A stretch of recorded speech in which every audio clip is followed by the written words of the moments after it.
자, 오늘은 제8과입니다.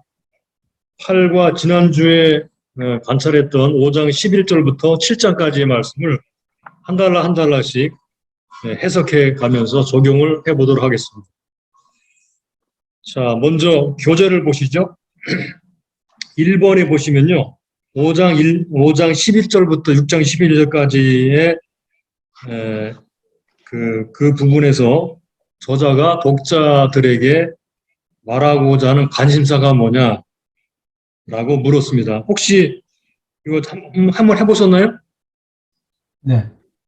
예, 관심사가 간단히 말하면 이 부분에서 저자가 독자들에게 보이는 관심사가 뭐죠? 영적으로 성장하지 못하고. 그렇죠. 예. 좀 더 압축해서 말을 하자면 믿음과 인내를 통한 영적 성숙, 믿음과 인내를 통한 영적인 성장, 영적 성숙에 대해서 관심을 가지고 있어요. 이와 같은 관점으로 본문을 살펴보기 시작하면 해석하기가 좀 더 쉬워지리라고 생각합니다. 자, 그러면 그 다음에 나오는 단어들을 조금 연구하면서 본문이 말하는 바가 무엇인지를 살펴보도록 하죠. 이번에 괄호 1번을 보실까요? 일단 본문부터 잠깐 읽어보겠습니다. 11절 멜기세덱에 관하여는 우리가 할 말이 많으나 너희의 듣는 것이 둔함으로 해석하기 어려우니라. 멜기세덱에 대해서 듣는 것이 어려워가지고 설명하기 어렵다 이렇게 말하고 있거든요.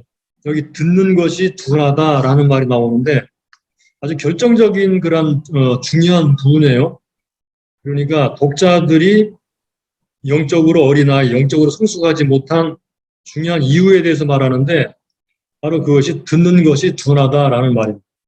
듣는 것이 둔하다라는 말이 여기 둔하다라는 말과 6장 12절에 게으르다, 게으른이라는 말이 같은 말, 로드로스라는 똑같은 말입니다. 자, 이 말은 게으른, 둔한 그런 뜻이거든요. 우리말로 번역한 것처럼 게으른, 둔한이라는 뜻입니다. 자, 이 말을 좀 더 설명을 하자면 이해력이 둔한 것을 말해요. 이해력이 둔한 것. 그리고 감수성이 둔해서 잘 잊어버리는 것. 바클레이는 이렇게 말을 했어요. 돌과 같이 무감각한 사람, 우둔한 사람을 나타내는 말. 그러니까 들어도 이해하지 못하고 깨닫지 못하는 그런 상태를 말하죠. 이것은 게으른 것과 상당히 관련 있는 그런 단어가 되겠습니다. 자, 그래서 여기서 한 가지 질문을 해볼 필요가 있는데요. 그것이 뭐냐면 왜 이 사람들이 영적으로 어린아이가 장성하지 못한 상태로 어린아이가 되어 있는가? 자, 그 이유가 뭐라고 생각하십니까? 말 그대로 듣는 것이 둔하기 때문인데 로마서 10장 17절 여러분 잘 아시죠?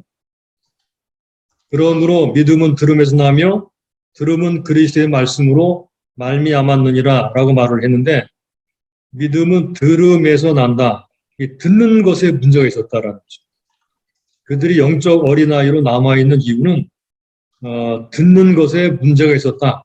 듣는 것, 말씀을 듣는 것 굉장히 중요하죠. 말씀 듣는 것에 문제가 있었다는 것입니다.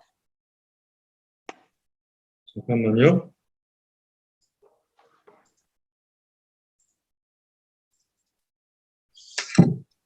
말씀 듣는 것이 굉장히 중요합니다. 그러면 이 사람들이 어떤 식으로 아직 영적 어린아이인지를 좀 같이 더 살펴보도록 하죠. 그 다음에 12절을 보겠습니다. 때가 오래므로 너희가 마땅히 선생이 될 터인데 여기 12절 앞에 왜냐하면 이라는 말이 붙어 있어요. 왜냐하면 때가 오래므로 너희가 마땅히 선생이 될 터인데 너희가 다시 하나님의 말씀의 초보가 무엇인지 누구에게 가르침을 받아야 할 것이니 젖이나 먹고 단단한 식물을 못 먹을 자가 되었도다. 자, 여기 말씀의 초보라는 말이 나오는데 말씀의 초보는 12절에서 무엇으로 비유가 되었나요? 하나님의 말씀의 초보는 12절에서 무엇에 비유되었죠? 젖이나 먹는. 그렇죠. 젖입니다. 젖. 우유. 말씀의 초보는 우유로 비유가 되었어요. 그럼 말씀의 초보가 뭐냐 하는 문제를 해결해야 되겠죠. 자, 가로 2번에서 연관으로 되어 있습니다. 말씀의 초보. 이 초보라는 말은 두 개의 단어로 되어 있는데 6장 1절에 그리스도의 초보라는 말과 같은 말입니다. 근데 초보라는 말이 5장 12절에서는 두 개의 단어로 되어 있고 6장 1절에서는 아르케라는 말 하나의 말로 되어 있어요. 물론 뭐 두 개나 하나나 의미는 같습니다. 그러면 말씀의 초보, 이 초보라는 말은 뭘 말할까요? 말씀의 초보라는 말은 뭘 말할까요? 기본 원리. 예, 기본 원리. 스토이케. 예, 스토이케. 그러니까 좀 더 이렇게 우리가 좀 쉽게 말하자면 교리, 기초교리. 예, 기초교리죠, 기초교리. 그리스도에 대한 기초교리, 기독교의 기초교리입니다. 5장 12절이나 6장 1절은 같은 의미죠. 기독교 기초교리, 신앙의 기초. 박윤선 박사는 신앙 기초라고 그렇게 해석했고 존 오웬 이라는 사람은 복음의 초보라고 그렇게 했는데 구체적으로 그것이 뭘까요? 자, 6장 1절, 2절이 바로 그것입니다. 그러므로 우리가 그리스도의 초보를 버리고 죽은 행실을 회개함과 하나님에 대한 신앙과 세례들과 안수와 죽은 자의 부활과 영원한 심판, 이게 바로 말하는 그리스도 교의 초보 교리입니다. 이게 문맥 안에서 이 저자가 말하는 기독교의 가장 기본적인 초대교회 때의 기초 교리라고 볼 수 있어요. 그런데 이것을 그 초보를 버려라 그랬거든요. 6장 1절로 넘어가면요. 그러므로 우리가 그리스도의 초보를 버리고 이 버린다는 말이 나오는데 이 버린다는 말이 뭘 의미할까? 우리말 그냥 개혁하는 성경에서는 버린다라는 말이 그냥 없애버린다 뭐 그냥 이상하게 좀 뉘앙스가 좀 안 좋거든요. 그러면 이거를 좀 더 다르게 번역한 역본들을 통해서 함께 비교를 해볼까요?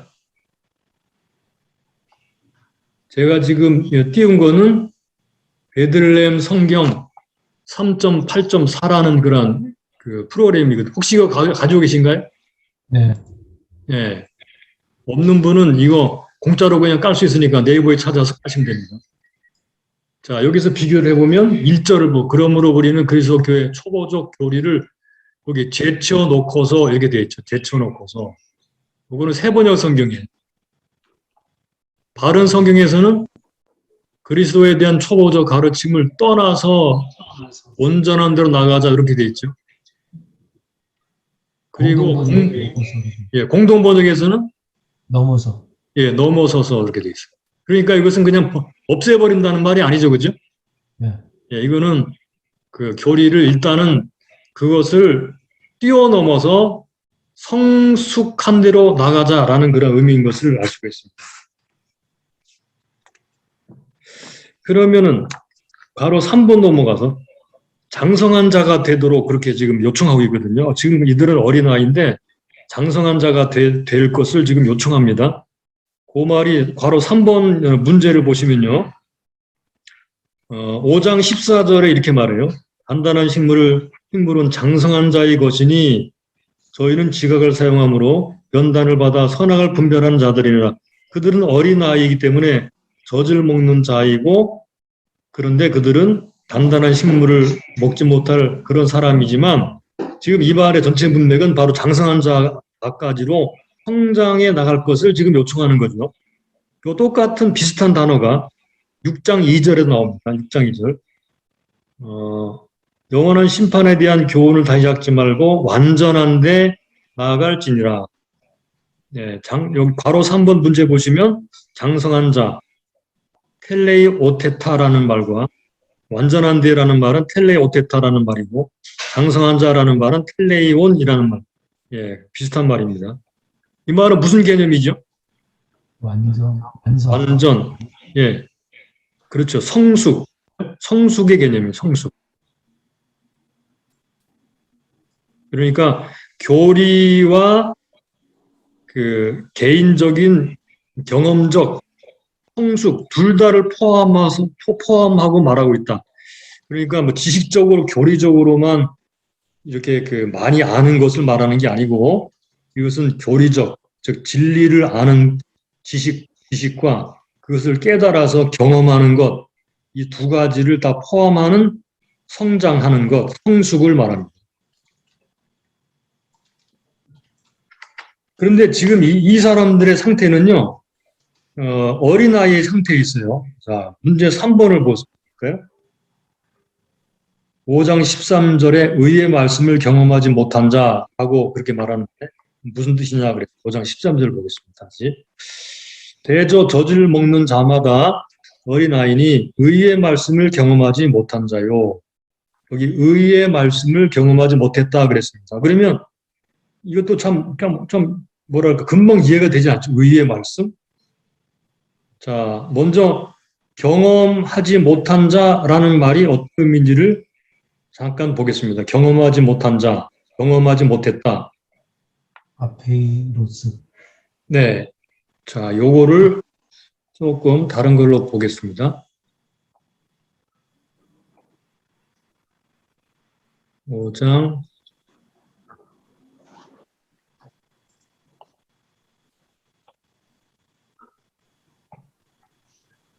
아페이로스라는 말이 경험하지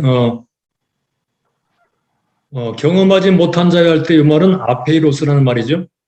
혹시 이 프로그램 가지고 계신가요? 없어요. 요거는 베들레헴 4.3.2입니다, 이거. 네이버에 베들레헴 4.3.2 검색하시면 이거 나오거든요. 아, 근데 요게 여기 원어를 연구할 때 잘 돼 있어요. 근데 이제 이거 약간 문제가 뭐냐면 이게 좀 이 프로그램 만든 사람이 이 아페이로스라는 요 사전 요거를 어디에서 가져왔나 하고 찾아봤더니 그 바이블 렉스에서 이걸 가져왔더라고요. 이게 바이블 렉스가 똑같더라고요.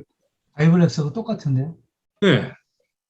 그래서 이거 어떻게 이걸 가져왔지? 그거 남의 사전에 막 가져오면 이거 뭐야 법적인 것이 아닌데. 그래서 이게 좀 그런데 아무튼 공개돼 있어. 이게 네이버에 들어가서 가셨어요. 4.3.2를 치시면 요게 나와요. 예, 예. 그럼 깔면은 그냥 이렇게 하게 돼 있어요. 혹시 고 목사님 가지고 계세요? 아예 없습니다, 저는. 이거 한번 찾아서 깔아보세요. 예, 예, 아유. 요거 네이버에 찾으면 그게 나옵니다. 예, 예, 알겠습니다. 자, 여기도 보게 되면 잘 알 수 없는 익숙하지 못한 이런 뜻이죠. 그죠? 네. 근데 요게 신약 성경에서는요. 5장 13절 히브리서에 한 번 나온다. 한 번. 잘 알 수 없거나 익숙하지 않은. 그러니까 이 지금 경험하지 못했다라는 말은 익숙하지 못하다, 서투르다, 생소하다 그런 의미를 가지고 있어요. 그리고 의의 말씀에 대해서 익숙하지 못하고 서투르고 생소하다. 뭐 깨달음도 없고 이게 뭐지? 이런 상태라는 거예요. 그러면은 의의 말씀은 뭘 말할까? 의의 말씀. 의의 말씀이라는 의라는 말에 대해서 우리가 좀 생각을 좀 해야 되는데 의의 말씀.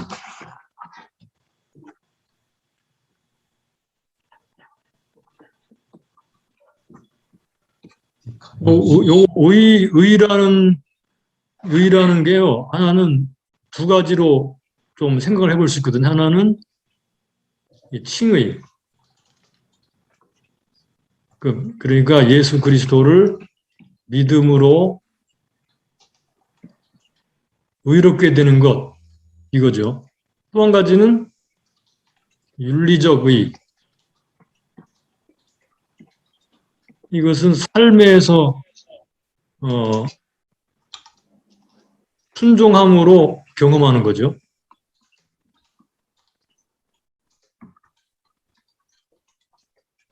그래서 의의 말씀이라고 할 때 이 두 가지를 다 포함하고 있다고 보는 게 가장 올바른 해석 같아요.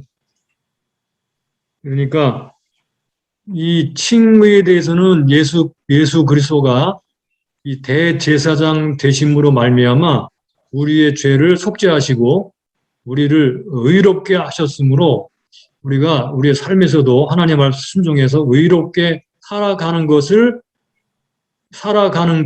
대해서 그들이 생소하게 생각했다는 거예요. 생소하게.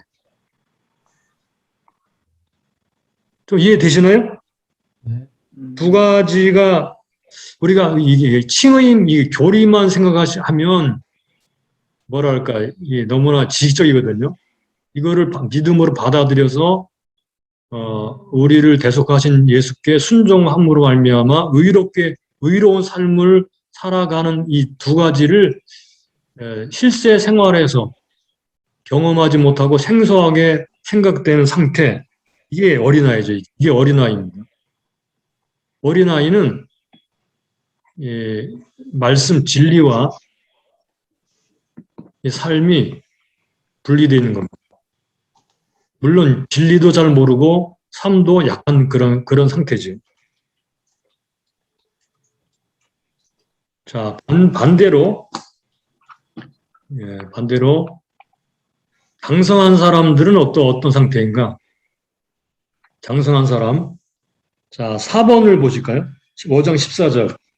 단단한 식물은 장성한 자의 것이니 저희는 지각을 사용함으로 연단을 받아 선악을 분별하는 자들이니라. 장성한 자가 되어야 되는데 장성한 자는 어떤 상태에 있는 사람인가? 5장 14절. 이게 굉장히 중요한 구절이죠. 지각을 사용함으로 연단을 받아 선악을 분별하는 것. 이게 이제 장성한 사람이거든요.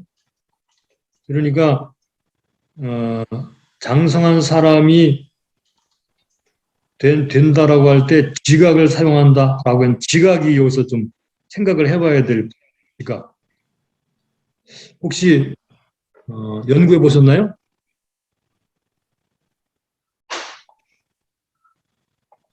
지적인 감각? 지적인 감각. 혹시 사전을 찾아 연구해 보셨나요? 네, 아이스대 테리온. 예.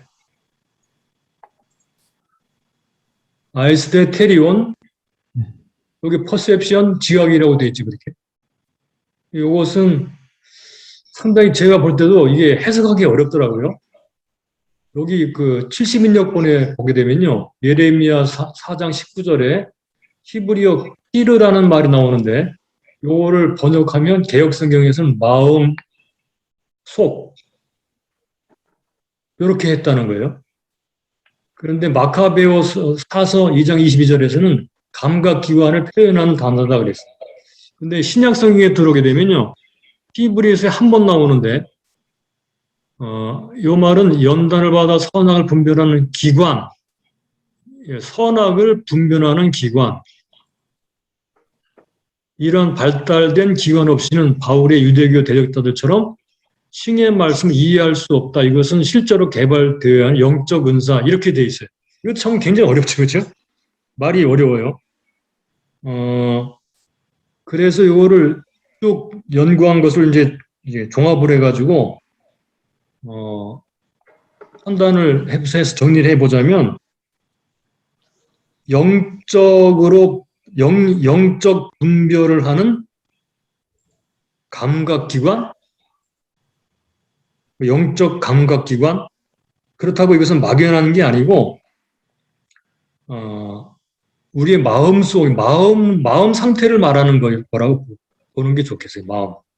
우리의 마음 속에서 이것이 영적으로 이것이 옳은가 그른가를 분별하고 이게 깨닫게 되는 그런 그 기관을 가르쳐 말하는 것 같이 보여집니다.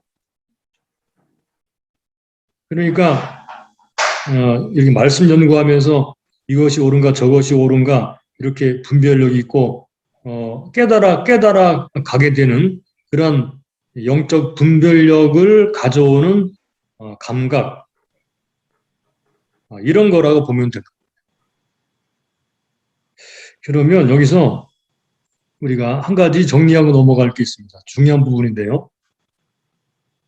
그러면 어떻게 하면 어린아이가 되지 않고 성장한 사람이 되는가? 어떻게 하면 의의 말씀을 경험하는 사람이 되는가? 자, 성숙한 사람은 의의 말씀을 경험하는 사람이거든요.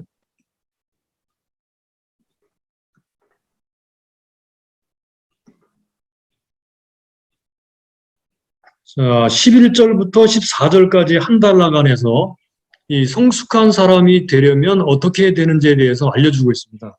그러니까 그 첫 번째가 뭔지 혹시 생각이 나시나요?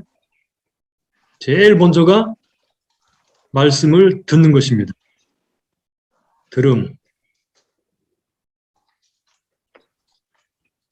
여기 보니까 듣는 것이 둔함으로 그랬죠? 그래서 듣는 것이 둔하면 안 된다는 거죠. 듣는 게 굉장히 중요한 것을 알 수 있어요. 말씀을 듣는 거, 믿음은 들음에서 나며 들음은 그리스도의 말씀으로 말미암았느니라 그랬는데 이 들음이 얼마나 중요한지 성경은 여기서 계속 말을 하고 있죠. 듣는 것에 둔하면 안 됩니다. 두 번째, 자, 또 뭐가 있나요? 듣고 나서 뭘 어떻게 해야 되죠? 그렇죠. 지각을 사용합니다. 듣고 나서 무엇이 옳고 그른지를 분별하고, 영적으로 감각하고, 그리고 기도하고, 이렇게 분별해 나가는 이것이 굉장히 중요하죠. 지각을 사용한다. 마음과 영적 감각을 다 포함한다고 볼 수 있겠어요. 그냥 듣고 무조건적으로 그냥 맹목적이 되면 안 된다는 말. 이것은 제가 생각할 때 맹목적인 것과 반대예요. 그래서 생각을 하고 영적으로 감각적으로 깨우쳐야 된다는 말입니다. 영적 깨우침. 이 있어야 된다는 거예요. 세 번째. 자, 그 다음에 뭐가 필요하죠? 단단한 식물은 장성한 자의 것이니 저희는 지각을 사용함으로 연단을 받아. 여기 연단이 필요합니다. 연단은 요거는 훈련을 말하지, 훈련. 연단을 받아. 예, 이 훈련이 이래서 굉장히 중요하죠. 깨우쳤다는 것만 가지고는 끝나는 게 아니고, 예, 연단을 받는 것, 그 말씀이 실제로 삶에 적용되도록 하기 위해서 순종하고 연습하고 반복하고 이런 훈련이 필요합니다. 자, 네 번째, 이제 마지막 네 번째, 그게 뭐죠? 연단을 받아 선악을 분별하는 자들이라. 선악 분별.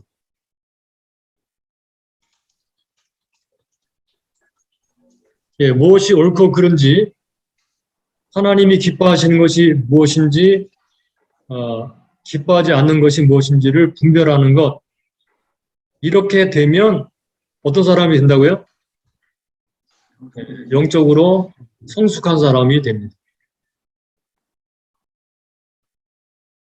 영적으로 성숙한 사람이 되는 네 가지 방법. 만약에 우리가 11절부터 14절까지 해서 설교를 한다 그러면 영적으로 성숙한 사람이 되는 방법, 이렇게 이 네 가지를 얘기하면 본문을 잘 해석하고 적용해 나가면서 말씀을 전할 수가 있다고 생각이 돼요.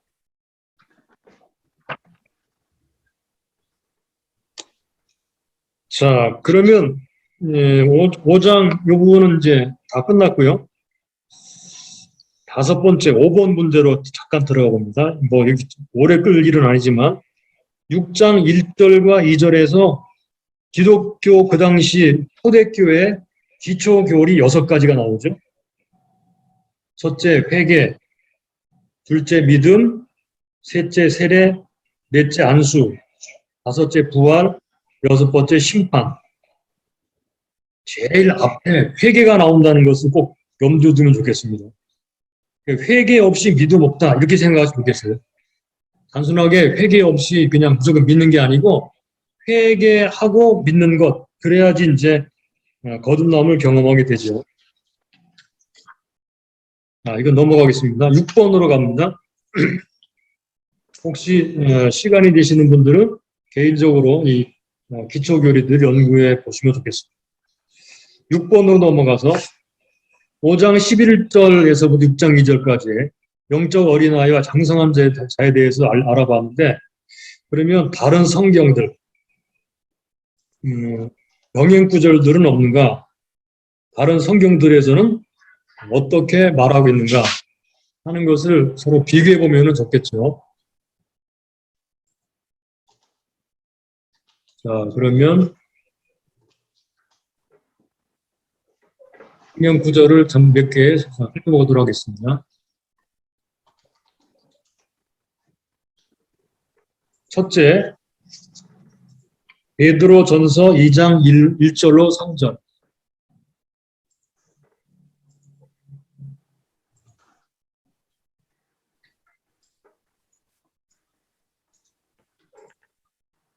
그러므로 모든 악독과 모든 괴율과 외식과 시기와 모든 비방하는 말을 버리고 여기 갓난 아이들 같이 순전하고 신령한 여자를 사모하라. 여기서 갓난 아이는 이 믿는 사람들의 그 어떤 영적 상태를 말하는 건 아니죠. 그러니까 사모해야 될 사람들의 모습을 말할 때 갓난 아이들 같이라고 말을 했어요.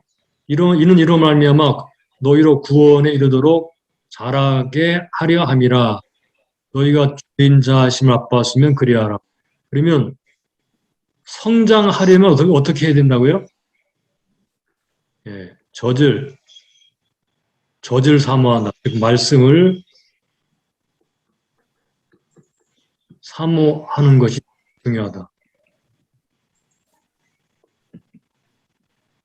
자라려면 말씀을 사모하고 말씀을 섭취해야 되죠. 말씀은 영적인 그러한 양식이죠. 두 번째, 고린도전서 3장 1절로 3절에서 형제들아 내가 신령한 자들을 대한 것 같이 너희에게 말할 수 없어서, 여기 신령한 자는 영적으로 성숙한 사람들입니다. 여기는 성숙한 사람들 말합니다.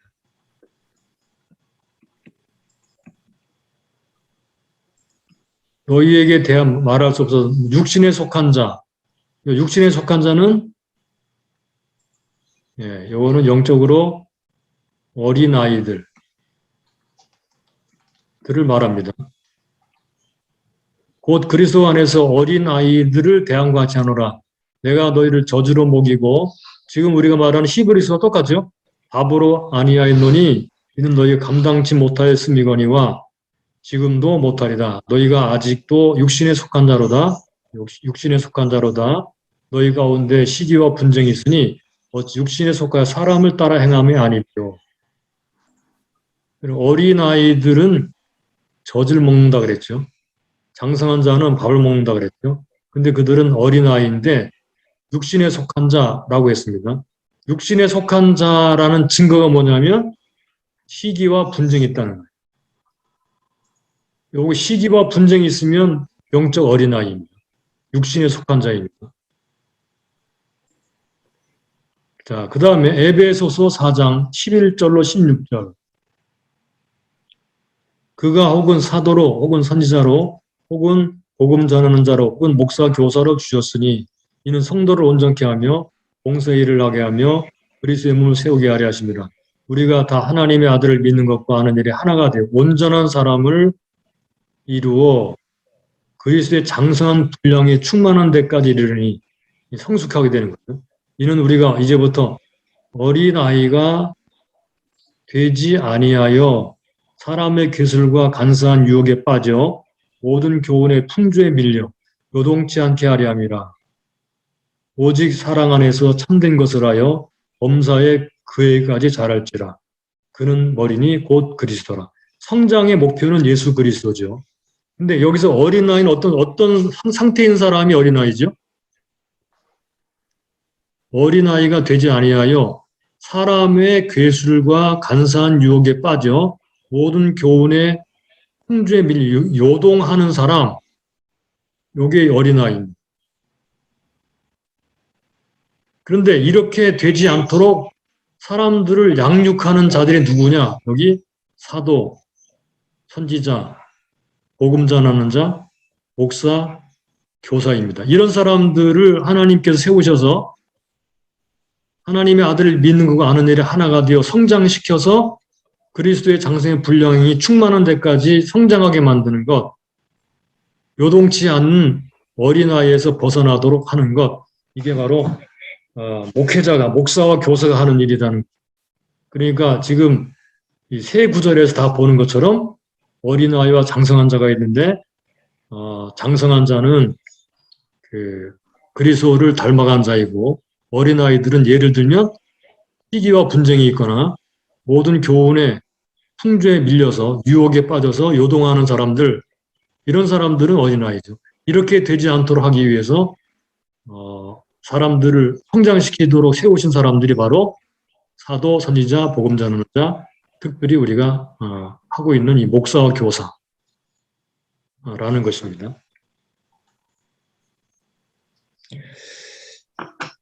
자, 이렇게 해서 이제 성구절을 좀 살펴봤는데요. 이제를 참고로 하면 좋겠습니다.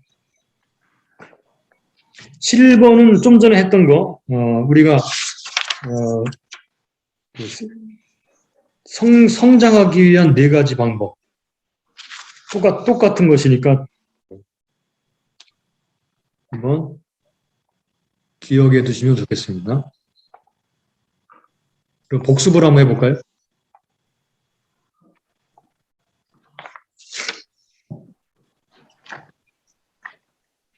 성숙한 자가 되기 위한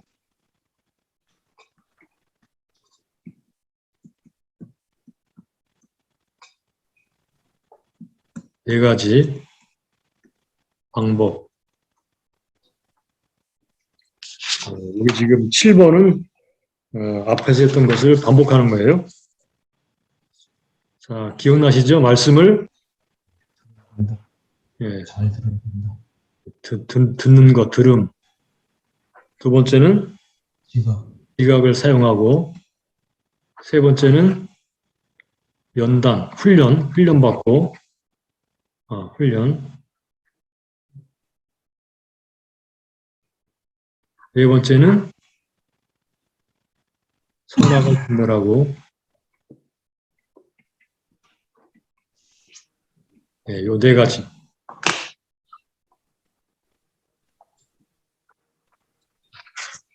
자, 그러면 넘어가겠습니다. 8번으로 넘어가죠.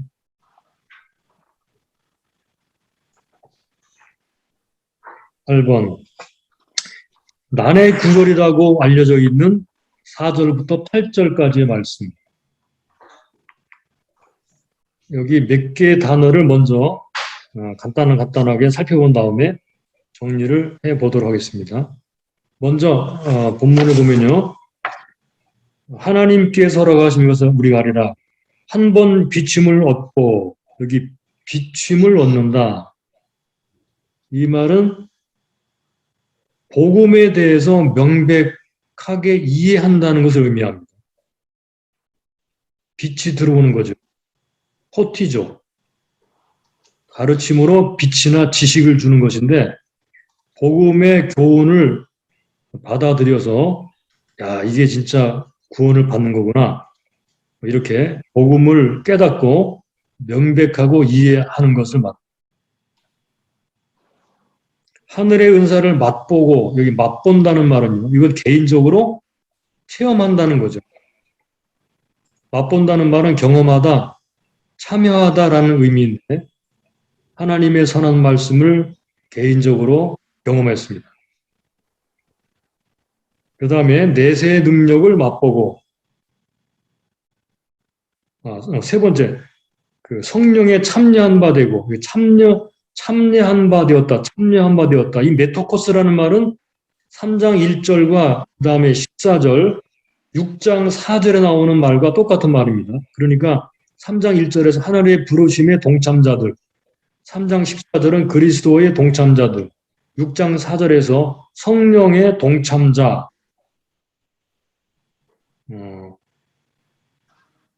여기 참여했다라는 말, 동참자라는 말이거든요. 성령의 동참자가 되고라는 말인데, 그러니까 이 말은 성령을 받고 내적으로 경험한 것을 말하죠.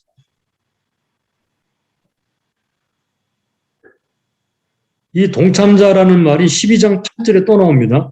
징계의 동참자들. 그래서 이 동참자라는 말이 히브리서에서 어떤 의미를 가지고 있는가를 충분히 알 수 있습니다. 성령을 받고 경험한 것을 말하죠. 그 다음에 하나님의 선한 말씀과, 여기 선한 말씀이라는 말은 레마입니다. 레마. 로고스가 아니고 레마로 되어 있어요. 이것은 보통 하는 말처럼 개인적으로 경험을 했다는 것을 의미하기 위해서 레마라는 말을 쓴 것 같이 보여집니다. 내세의 능력을 맛보고, 여기 맛보았다는 말도 역시 마찬가지로 앞에서 본 것처럼 경험했다는 거죠. 내세의 능력을 경험하고.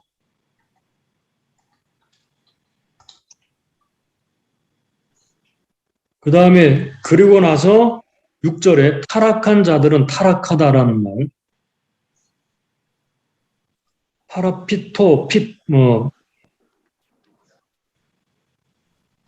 파라피토라는 말이죠. 이것은 완전히 넘어진 것을 말합니다. 완전히 넘어진 것, 즉 기독교 전체를 포기하는 것, 다른 말로 배교를 말합니다. 배교.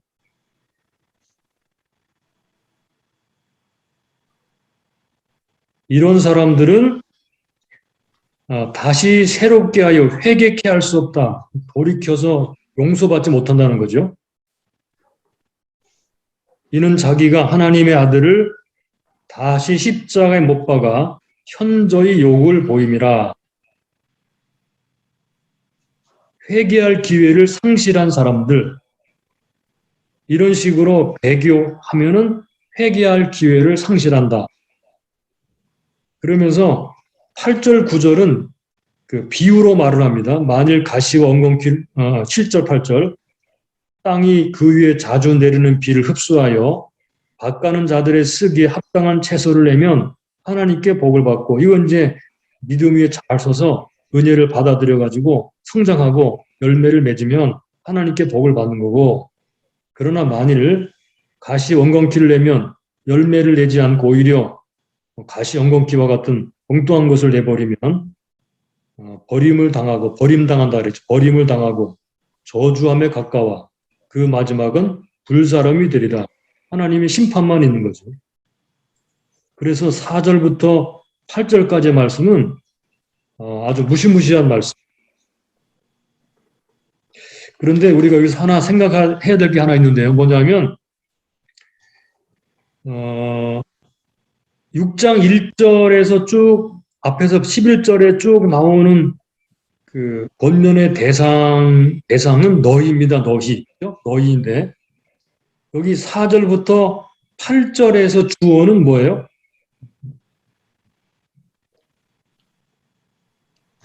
타락한 자들은 이라는 말이에요. 그러니까 너희가 아니고 그들은, 타락한 자들은, 그래서 그 대상이 달라요. 그러므로 9절에 들어가면 금방 이해가 됩니다. 사랑하는 자들아, 우리가 이같이 말하나 너희에게는 이보다 나은 것과 구원에 가까운 것을 확신하노라. 그러니까 이 편지를 받는 히브리서 수신자들은 아니라는 말이죠. 그죠? 그런데 만약에 이 수신자들이 여기 타락한 사람들처럼 되면 이렇게 버림을 받는다라는 말로 그렇게 말을 한 거예요. 배교하면 그러니까 저자는 지금 수신자들은 이 사람들과 다르다라고 말을 하고 있는 거죠. 그래서 9번으로 가보면요. 6장 4절부터 8절까지의 견해를 주로 네 가지로 보거든요. 네 가지. 거기 제가 네 가지를 정리해 놓았는데, 첫째, 진정으로 믿고 구원받았지만 고의적인 배교로 구원을 잃어버린 사람들을 묘사하는 것이다. 첫째, 진정으로 진짜 믿고 구원받았지만 고의적으로 배교하고 구원을 잃어버린 사람들. 둘째, 그리스도를 고백은 했지만 참된 구원을 받지 않았던 떠나버린 사람들. 셋째, 구원받은 사람들이 죄에 빠져 하나님께 징계를 받는 것. 징계라고, 세 번째 견해는 이건 징계다라고 말을 하는 거예요. 네 번째, 배교가 어떤 결과를 가져오는가를 말해주기 위해 하나의 가정, 실제로 있는 건 아니지만 이거는 가정이다 라고 말을 한 이 네 가지 견해가 있어요. 혹시 여러분들께서는 넷 중에 몇 번째가 가장 타당한 것 같아요?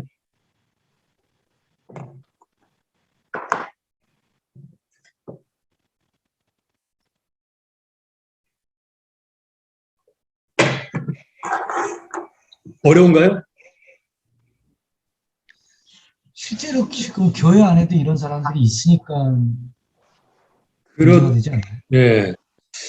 이게 이제 신학적 배경에 따라서 아마 그 견해가 달라질 것 같은데요. 저는 뭐 신학적 배경 이런 거 떠나서 이 히브리서 전체의 흐름과 문맥과 관점에서 보면 첫 번째가 가장 맞다고 생각이 돼요. 첫 번째.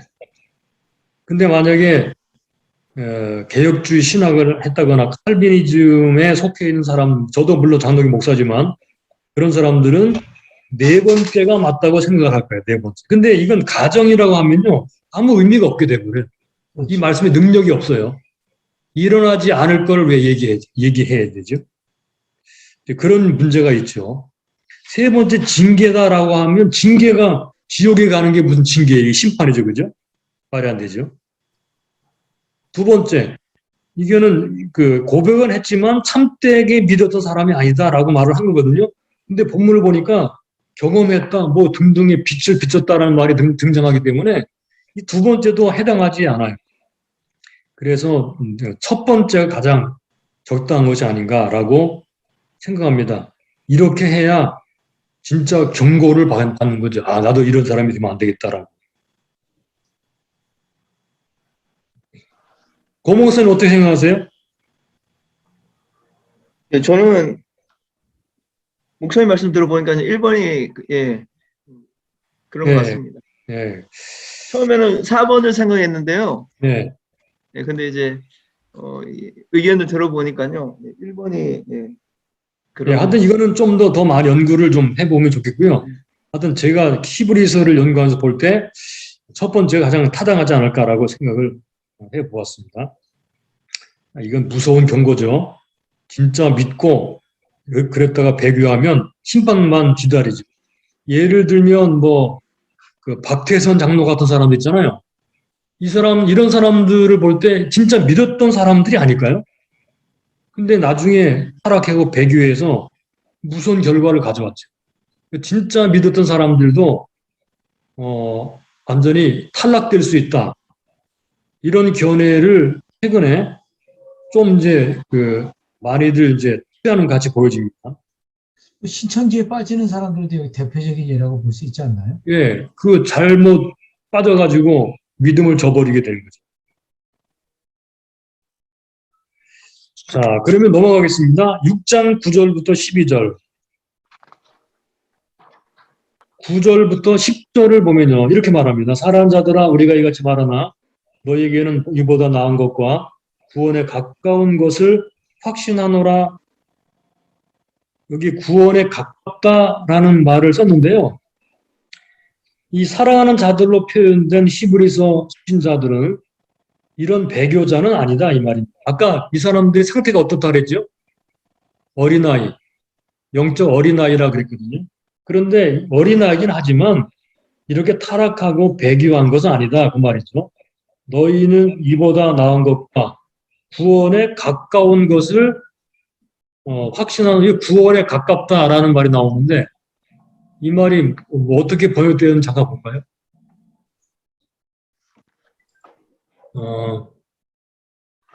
구원에 가깝다.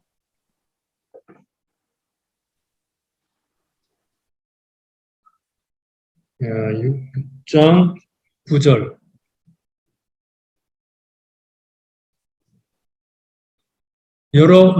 새 번역 성경에서는요, 여러분에게는 구원에 이르게 하는 더 좋은 것들이 있다는 거 확신하면 이렇게 번역했어요.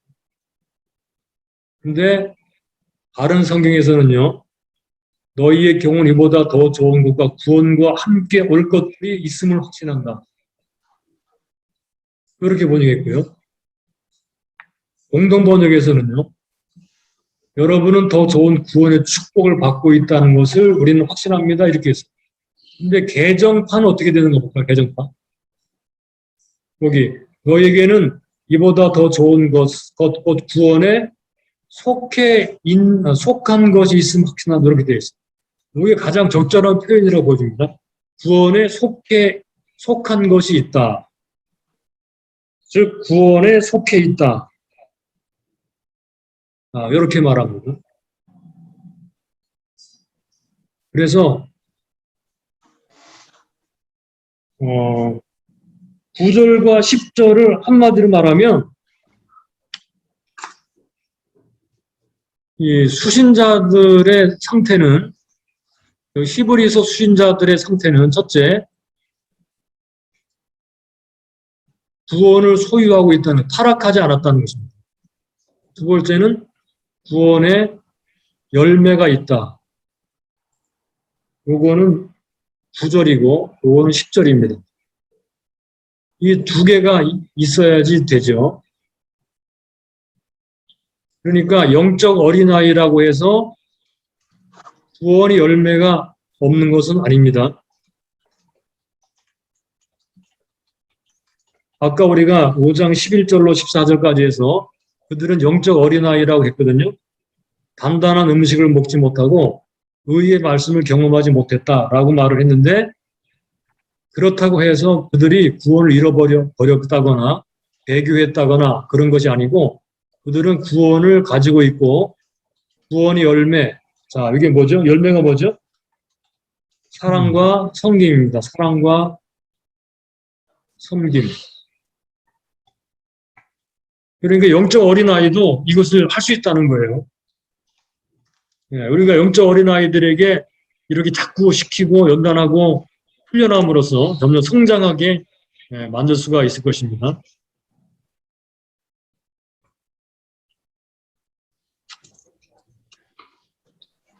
자, 넘어가서 11번으로 가죠. 11절과 12절. 그런데 그들에게 구원이 있고 열매가 있다 하더라도 부족한 것이 있습니다. 11절, 12절. 우리가 간절히 원하는 것은 너희 각 사람이 동일한 부지런을 나타내요. 끝까지 소망의 풍성함에 이르러 게으르지 아니하고 믿음과 오래 참음으로 말미암아 약속들을 기업으로 받는 자들을 본받는 자 되게 하려는 것이니라. 근데 그들에게 부족한 것, 문제가 있습니다. 그게 뭐죠? 게으르다. 예.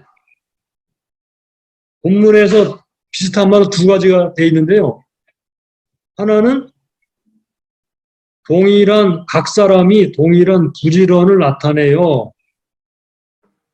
끝까지 소망의 풍성함에 이르러 12절 게으르지 아니하고 여기 부지런하지 않다. 한 단어는 게으르다. 요 단어로 되어 있어요. 이렇게. 요게 이들의 상태입니다. 요게 그들의 문제입니다. 그들의 문제는 한마디로 말하면 부지런함이 부족하고 게으르다. 여기 우리가 아까 연구한 것처럼 게으르다 라는 말이 뭐라 그랬죠? 둔하다 그랬죠. 둔하다. 뭐가 둔하다.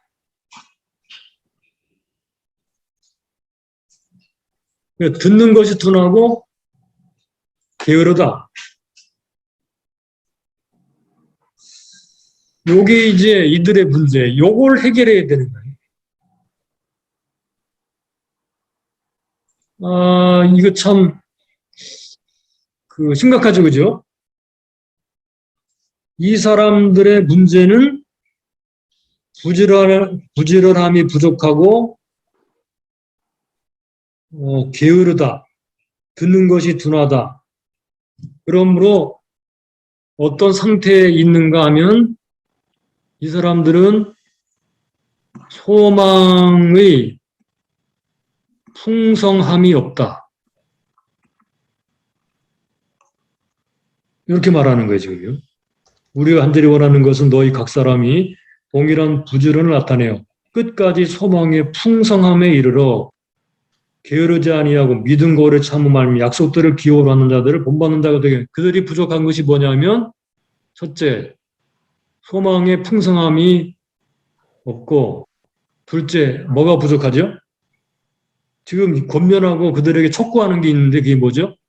믿음이 부족하고 세 번째, 뭐가 부족하죠? 오래 참음이 부족하고.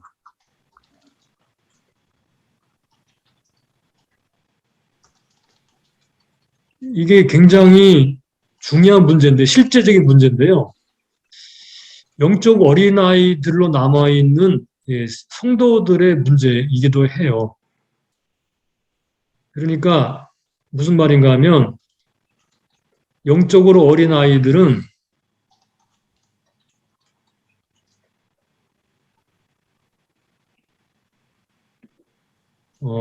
이런 상태에 있는 거예요. 부지런하지 않고 게으르고 듣는 것이 둔하고 훈련이 부족하고 깨달음이 없고 영적으로 부지런함이 반드시 필요하다는 것이 그렇지 않으면 영적 어린아이들 상태로 남아있어서 그들에게 따르는 그런 문제점들이 일어나는데 멀리 내다보고 하나님 약속하신 것을 믿음으로 붙잡고 마음 가운데 부풀어 올라있는 이 풍성함의 결핍이 일어나요. 따라서 믿음이 부족해져요. 그리고 오래 참지 못해요. 이 오래 참는다라는 말은 이거는 마크로티미아라는 말인데 이건 사람에 대해서 오래 참지 못하는 거거든요. 단순한 인내심이 아니고 사람들에 대해서 오래 참는 핍박을 아마 핍박도 속해 사람에서 오는 것이니까 그럴지 모르죠. 아니면 사람과 사람 사이 관계에 대한 문제일 수도 있고.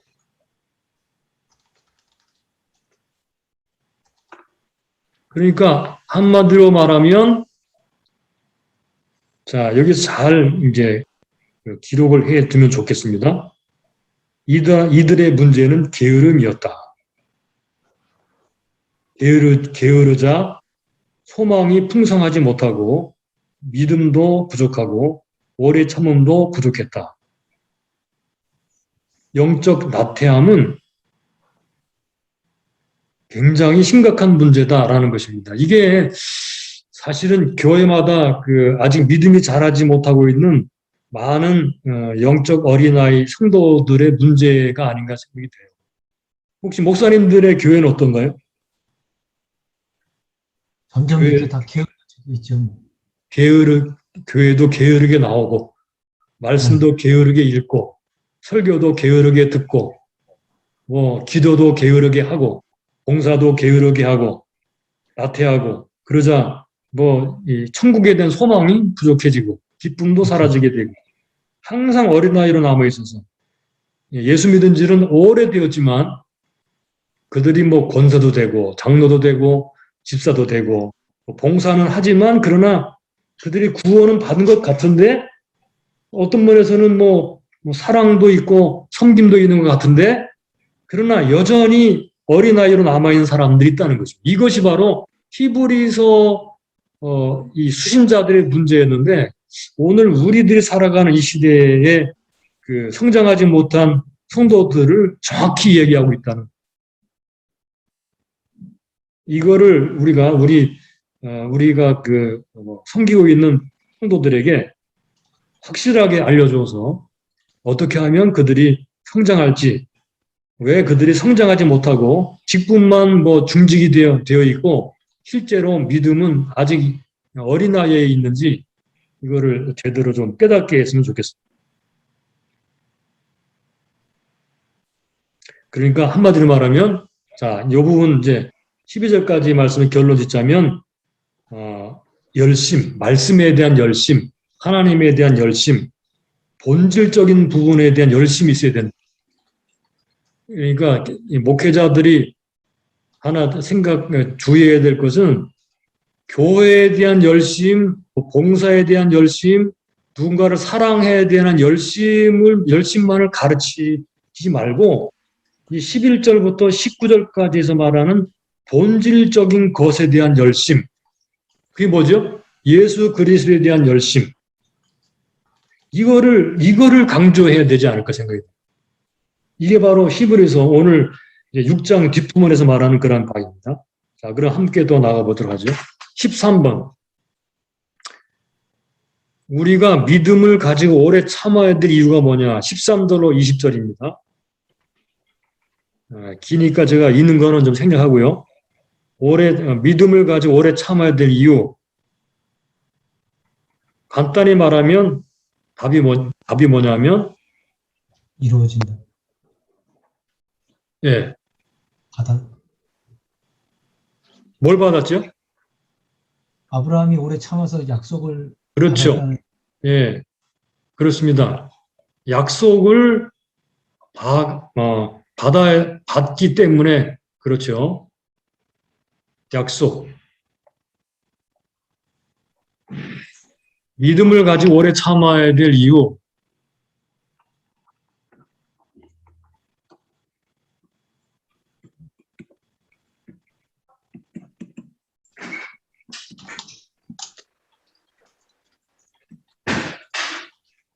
자, 답은 약속들을 기업으로 받으려고.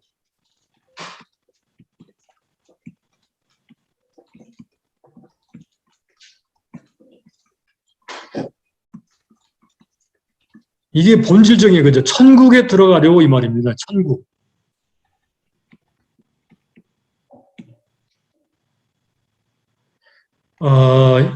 그러니까 우리가 지금 교회만 오면은 천국에 들어간다. 교회만 들어와서 뭔가를 하거나 예배드리고 이렇게 신앙생활하면 당연히 천국에 들어간다라고 다 믿고 알고 있습니다. 물론 그럴 수 있겠죠. 그런데 만약에 그렇게만 하게 되면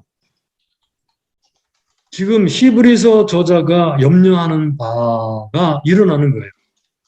그러니까 이들은 사랑도 있고 섬김도 있고 구원도 가지고 있지만 항상 어린아이로 있어서 언제 어떻게 타락해서 하나님을 떠날지 모르는 상태에 있다는 것 때문에 이 저자가 염려하는 거거든요. 그러므로 그들이 더욱더 성장해서 소망의 풍성함에 이르러서 이 하나님의 약속들을 기업으로 받는 확실한 자리에 들어가도록 하기 위해서 믿음과 오래 참음이 필요하다. 이렇게 말합니다. 그러면 약속들은 어떤 것인가? 약속들. 이 약속들은 성경의 본문에서 어떤 거라고 말을 하는가? 첫째, 하나님이 보증하신 것입니다. 약속은 하나님의 보증이 있어요. 이건 좀 이따 다시 알아보겠는데 아브라함에게 말씀하신 것을 통해서 말씀하신 맹세와 약속과 맹세로 보증하신 것. 이거 하나님의 그러니까 믿고 오래 참으면 반드시 들어간다. 이렇게 보증하신 거예요. 약속과 맹세로 보증하신 것. 둘째는 이 본보기가 있어. 성취의 본보기. 그러니까 약속을 받은 본보기. 그건 아브라함이죠. 오래 참아서 약속들을 받았던 본보기 아브라함입니다. 세 번째로 얼마나 약속이 확실한가, 약속들을 기업으로 받을 수 있는가를 우리에게 보여주신 선구자가 있어요. 선구자. 이게 바로 예수 그리스도입니다. 믿음과 오래 참음으로 그 약속들을 받아서 하늘나라에 먼저 들어가신 선구자 예수 그리스도.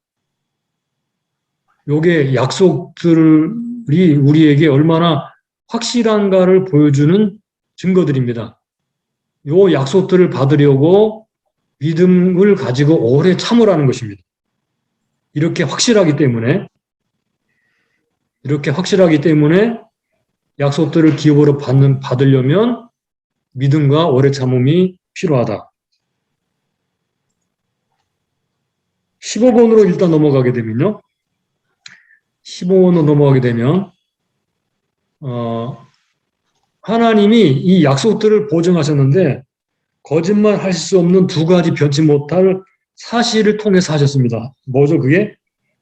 하나님의 약속과 맹세. 하나님의 약속과 맹세. 이게 두 가지 변치 못할 사실입니다. 그래서 하나님은 하나님보다 더 높은 자가 없기 때문에 하나님의 이름으로 맹세하시면서 약속하셨어요. 그래 확실하다는 것입니다. 그러니까 소망은 확실하기 때문에, 약속은 확실하기 때문에 이것을 받으려면 뭐가 필요하냐? 바로 믿음을 가지고 오래 참아야 된다. 아브라함이 그랬고 예수님이 먼저 들어가셨다. 이렇게 말씀합니다. 자, 그래서 이런 것을 얻기 위해서 이 소망 가운데서 기업을 얻도록 하기 위해서 용기를 주고 있는 게 바로 본문이거든요. 16번으로 넘어가서 이 용기를 주기 위한 은유가 나타납니다. 용기를 주기 위한 은유. 여기 지금 그 교재에는요 2가지 은유라고 되어 있는데 사실상 좀 더 찾아보니까 3가지 은유입니다. 소망을 얻고 약속을 성취하기 위해서, 얻기 위해서 더 큰 용기를 주기 위해서 은유를 사용합니다. 예.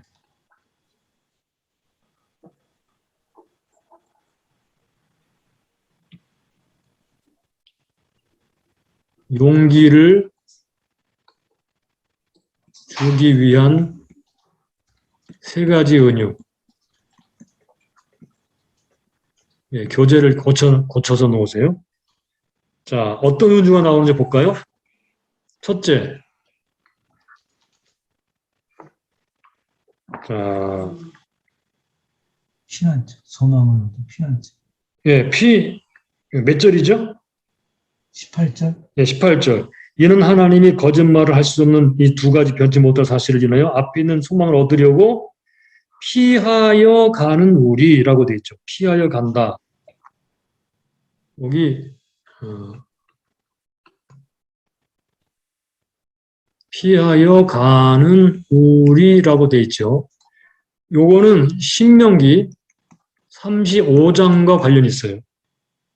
요거는 도피성으로 도망가는 것을 은유적으로 말을 한 것입니다. 도피성으로 생명을 구원하려고 도망하는 것을 가리키는 거예요. 예수 그리스도의 평안한 도피처로 도망하는 것을 비유하는 것입니다. 선원들이 폭풍과 파도를 피해서 은신처럼 항구로 피신하는 걸 가리키는 그런 의미입니다. 피하여 간다라는 말이에요. 우리는 지금 피난처로 간다, 도피성으로 간다, 은신처로 간다 이런 말이죠. 2번째, 또 어떤 은유가 들어있나요? 앞서가신 예수님. 네, 앞서가신 예수님. 자, 그렇습니다. 앞서가신 예수님은 3번째. 그리로 앞서가신 예수께서 요 프로드로모스라는 말인데요. 프로드로모스.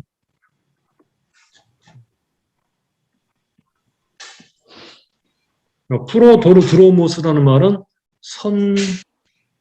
선두주자라는 말입니다. 선두주자. 또는 정찰병. 앞서다. 또는 선구자라는 뜻이거든요.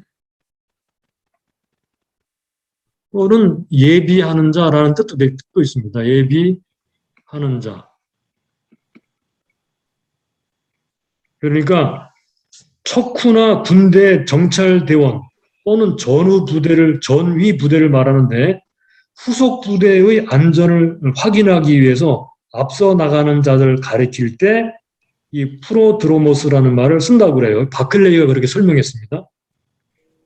그러니까 예수님은 우리의 선두주자, 정찰병이시다. 앞서 나가서 예비하시는 분이시다. 라는 말이죠. 요게 바로 은유입니다. 자, 두 번째, 하나 더 찾아보죠. 19절, 우리가 이 소망이 있는 것은 영혼의 닷 같아서, 닷. 영혼의 닷이라고 그랬죠.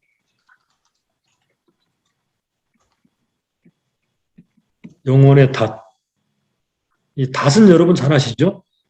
배를 이제 안정시키기 위해서 바다에 던져놓는 거. 그러니까 바다에서의 배 안정. 소망은 우리를 위하여 휘장 안으로 들어가신 그리스도 안에서 확신을 갖게 하는 기독교인의 튼튼하고 견고한 닻이다. 그러니까 소망이라는 것은요, 없는 것을 막연하게 바라는 것이 아니고 이것은 하나님의 약속과 맹세로 된 것이기 때문에 또 아브라함이 실제로 얻은 것이기 때문에 이것은 확실하다. 그러니까 소망이 있으면 영혼의 닷 같다. 소망은 영혼의 닻이다. 이런 말이죠. 그래서 용기를 주고 있어요. 우리는 지금 피하여 도피성을 피해가는 거야. 우리가 가지고 있는 소망은 영혼의 닷 같은 거야. 예수님은 우리의 선두주자야. 그러니까 소망이 있다는 것은 우리가 얼마나 중요한지, 예수 믿고 약속을 받기 위해서 앞으로 나간다는 거 얼마나 중요한지 잊지 말고 예수님을 굳게 붙잡아라. 지금 이 이야기를 하고 있는 거죠. 그러니까 이 히브리서 그 저자가 설교를 기가 막히게 하고 있는 겁니다. 사실 우리도 설교할 때 이렇게 성경을 잘 풀어가지고 성도들에게 확실하게 알게 한다면 사람들이 믿음을 가는데 크게 도움이 되겠죠. 그래서 우리는 예수님을 생각하는 것, 우리의 믿음이 얼마나 중요한지를 알 수 있어요.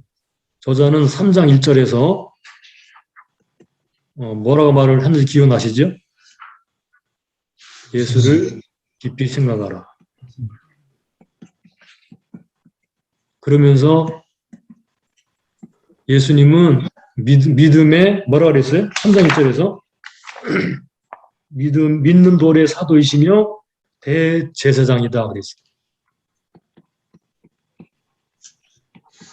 사도이시며 대제사장이다. 이렇게 말했죠.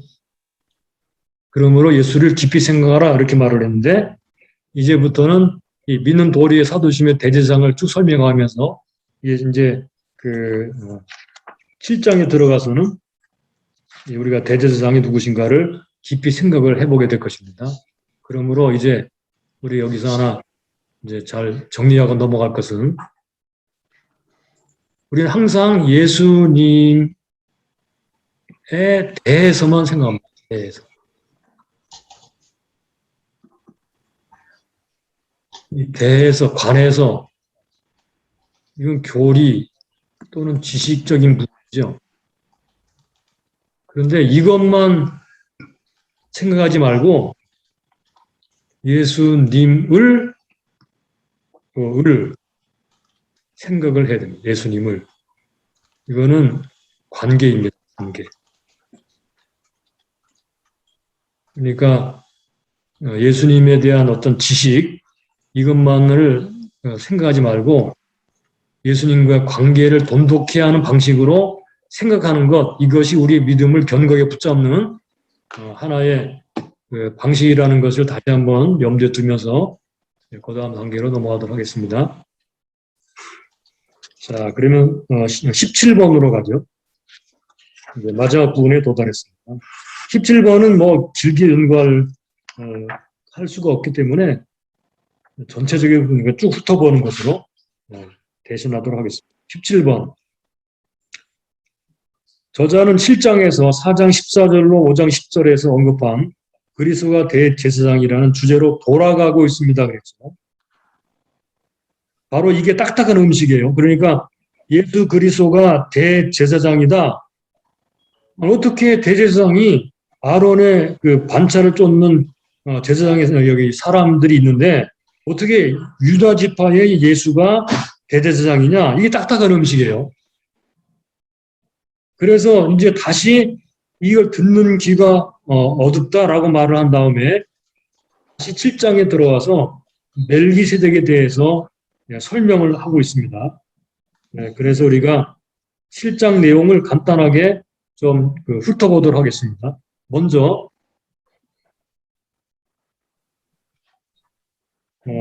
지난주에 7장에서 했던 관찰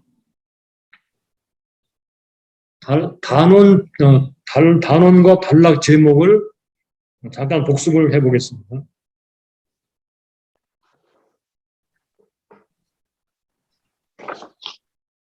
자, 김 목사님도 이거 예습하셨죠? 네, 다 봤습니다. 예. 잠깐 다 복습해 볼까요? 7장 멜기세덱의 반차를 쫓은 대제사장 예수 1절로 3절까지는 왕이시며 제사장인 멜기세덱 4절로 10절까지는요. 아브라함과 레위보다 뛰어난 멜기세덱 그 11절로 15절 멜기세덱의 반차로 변경된 제사직 16절로 28절 레위 계통의 제사장보다 뛰어난 제사장. 그래서 예수 그리스도 제사장을 통해서 네 가지가 나오는 하나는 16절로 19절 더 좋은 소망 20절로 22절 더 좋은 언약의 보증 23절로 25절 영원히 계심 26절로 28절 단번에 자기 일들이 이루심. 이렇게 우리가 지난주에 관찰했습니다. 그러면 요거를 좀 정리를 좀 더 개요를 만들어서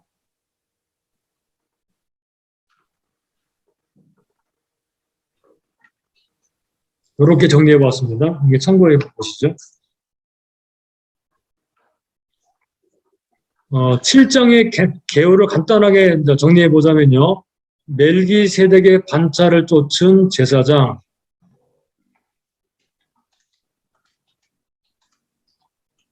이 대제사장은 바로 예수 그리스도죠. 그래 그리스도 대제사장직의 위대함이 얼마나 위대한가가 1절로 10절까지 나옵니다. 아브라함과 레위보다 더 위대하다라는 말이죠. 그리스도 대제사장직의 보다 나은 유효성, 효과적이다라는 말인데 율법은 별 효과가 없었어요. 율법보다 더 좋은 소망이 생긴다. 세 번째, 그리스도 대제사직의 보다 나은 견고성, 흔들리지 않음인데요. 하나님의 맹세로 된 더 좋은 소망. 다른 제사직은 하나님 맹세가 없지만 예수님을 대제사장으로 세울 때는요. 하나님 맹세하셨다 그렇게 말합니다. 네 번째, 그리스도 대제사장직의 영원성. 영원하시다. 항상 살아계셔서 우리를 구원하시고 간구하신다. 그리스도 대제사장직 적합성. 적합하다. 그는 죄가 없으시고 단번에 자기를 들여주셨다. 이게 바로 7장에 나오는 대제사장 멜기세덱의 반차를 쫓은 대제사장 예수 그리스도에 대한 간단한 개요입니다. 이 내용을 지금 말하고 있는 거예요. 위대함. 예수님은 사람 제사장보다 위대하시다. 더 유효하시다. 더 견고하시다. 영원하시다. 더 적합하시다.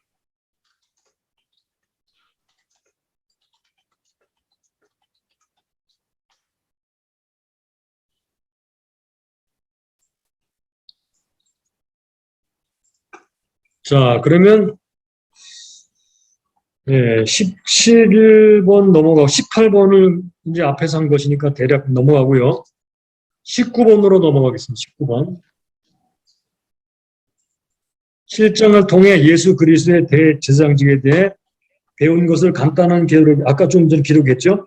요거를 멜기세덱의 모형이라는 측면에서 멜기세덱은 그리스도의 모형입니다. 모형입니까? 예, 묘이죠.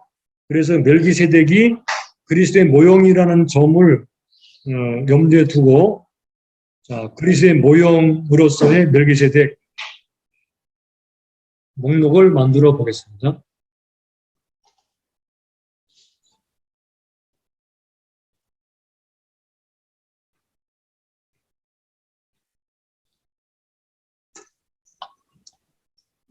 멜기세덱은 그리스도의 모형인데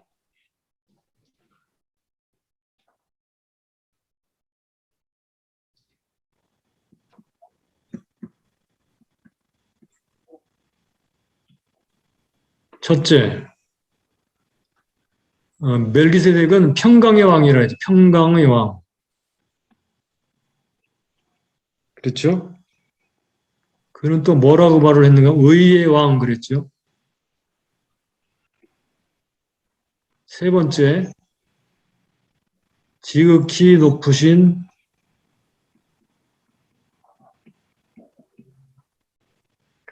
하나님의 제사장.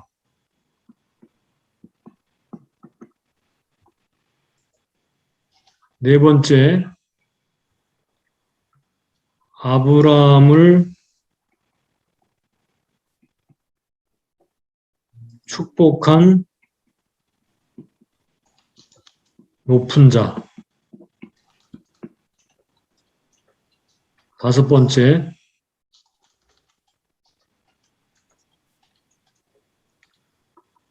하나님의 아들과 비슷한 항상 제사장으로 있음. 비슷함.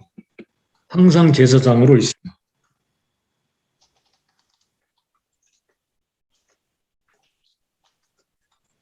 7장 3절을 잠깐 먼저 볼까요? 7장 3절. 아비도 없고 어미도 없고 족보도 없고 시작한 날도 없고 생명의 끝도 없어 하나님의 아들과 방부라 비슷하여 항상 제사장으로 있느니라.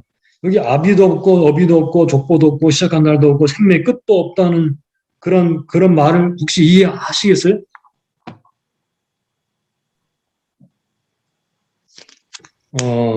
성경에 보면요. 멜기세덱에 대해서 기록한 것이 있나요? 없어요. 족보도 없고 아비도 어미도 족보도 없고요. 시작한 날과 생명의 끝도 없어요. 지금 이걸 얘기하는 것입니다. 그러니까 멜기세덱이 뭐 진짜 그냥 뭐 아비도 어미도 없고 그렇다는 말이 아니고 멜기세덱이 성경 속에서 아비나 어미나 족보나 시작한 날의 생명이나 생명의 끝이나 뭐 이런 것이 없다는 말입니다. 그래서 성경에 나오는 멜기세덱은 바로 앞으로 오실 메시아, 하나님이 세우신 하나님의 아들 대제사장의 모형으로 등장한다. 이런 말입니다.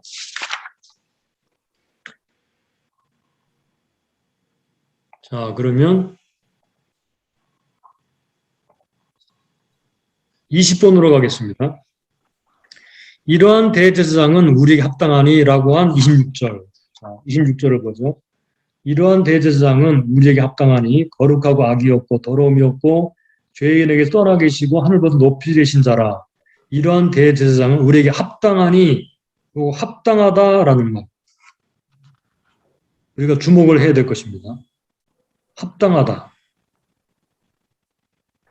왜 합당하냐? 거룩하고 악이 없고 더러움이 없고 죄인에게서 떠나 계시고 하늘보다 높이 되신 분이기 때문에 다시 말하면 유대인 제사장은 적절하지 않다라는 말입니다. 다시 한 번 말씀드립니다. 26절에서 이러한 대제사장은 우리에게 합당하니라는 말은 지금까지 있었던 사람 제사장인 유대인 제사장은 우리에게 적절하지 않다, 합당하지 않다라는 것을 암묵적으로 강하게 제시하는 거예요. 그렇다면 왜 유대인 제사장은 합당하지 않은가? 함께 좀 이것도 비교를 해보도록 하죠. 제가 도표를 하나 그렸는데 함께 보겠습니다. 자, 요거 도표 그냥 캡처해가지고 프린트해서 첨부해 넣으시면 될 거예요. 한번 도표를 보시죠. 왜 합당하고 합당하지 않은가? 요거는 구약의 제사장들은 합당하지 않습니다. 예수 그리스도 대제사장은 우리에게 합당합니다. 자, 왜 그런가? 구약의 대제사장들은 죄인들이었습니다. 이걸 그냥 상상으로 지어낸 게 아니고 7장에 나와 있는, 즉 26절 이하에 나와 있는 아니면 7장 전체에 나와 있는 이야기들을 하나하나 비교해서 만들어 놓은 도표입니다. 구약의 대제사장들은 죄인들이었고 대제사장 예수 그리스도는 죄가 없으시다고 그랬죠.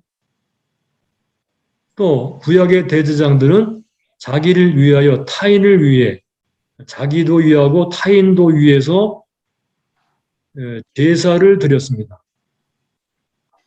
그런데 대제사장 예수 그리스도는 자신은 죄가 없기 때문에 타인을 위해서만 제사를 자기를 제물로 제사를 드렸습니다. 구약의 대제사장들은 날마다 제사를 드렸습니다. 그러나 예수님은 단번에 한 번에 전체를 드리는 단번에 제사를 드렸습니다. 이 단번에라는 말은 once for all, 모든 것을 위해 단번에 한 번에라는 말이죠. 한 번에 다 끝나졌어요. 구약의 제사장들은 날마다 제사 드렸습니다. 구약의 제사장들은 동물로 제사를 드렸습니다. 그러나 예수님은 자신을 제물로 드리셨습니다. 구약의 대제사장들은 수요가 많습니다.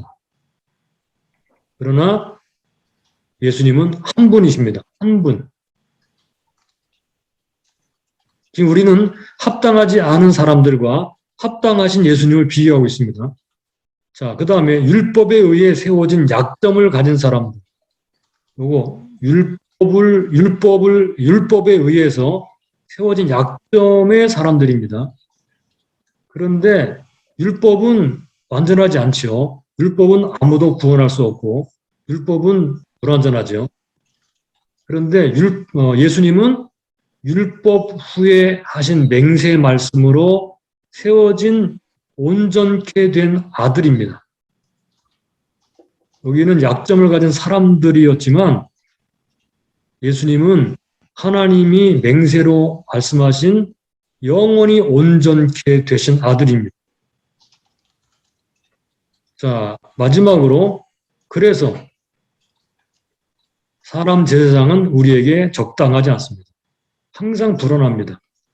이것은 모형이고 기간이 있었습니다. 이것은 예표이고 모형이었습니다. 그러나 예수님은 우리에게 합당하신, 적절하십니다. 여기에 이제 7장이 말하는 바예요. 7장이 말하는 구약의 제사장들과 예수님 제사장을 비교한.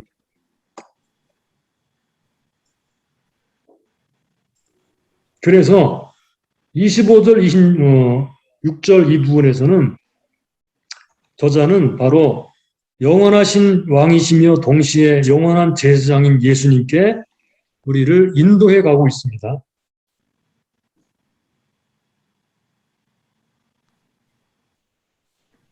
자, 그러면 좀 넘어가겠습니다. 자, 이제 마지막 정리를 할 때가 되었습니다. 오늘 우리가 5장 11절부터 7장 28절까지를 연구를 했는데 단 두 마디로 본문을 압축해서 정리를 하자면 이렇습니다. 단 두 마디 뭘까요?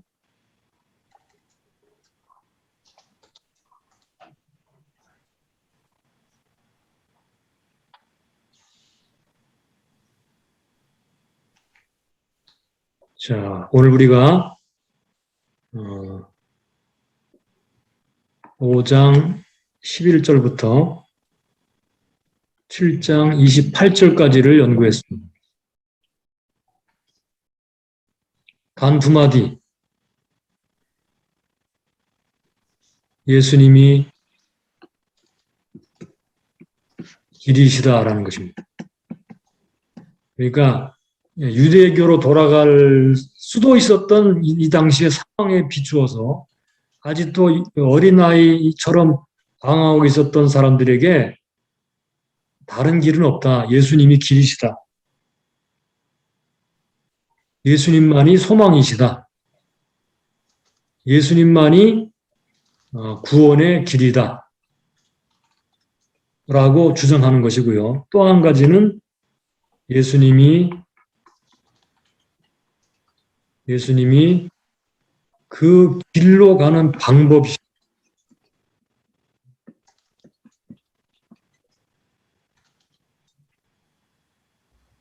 예수님이 우리로 하여금 들어가게 하시는 방법이시다.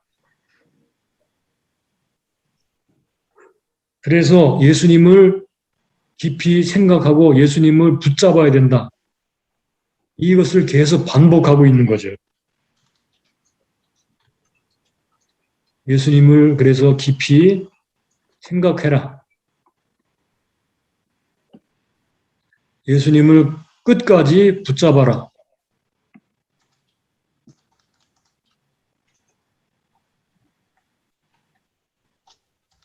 예수님을 계속 알아가라.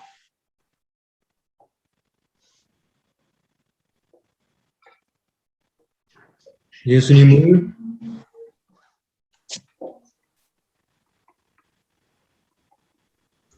묵상하고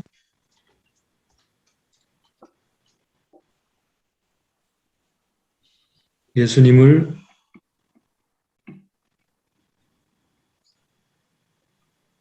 의지해라. 지금 이런 식으로 계속 지금 히브리서 저자가 이렇게 말을 하는 거예요.